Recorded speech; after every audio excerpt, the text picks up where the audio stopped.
নামে ডেকে বলবো তোমাকে, মন্দ করেছে আমাকে ওই দুটি চোখে।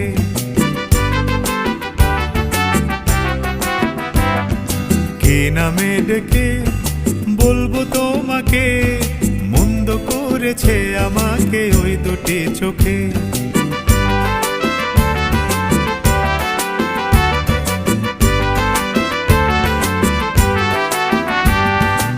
আমি যে মাতাল হাওয়ারি মতো হয়ে যেতে যেতে পায়ে পায়ে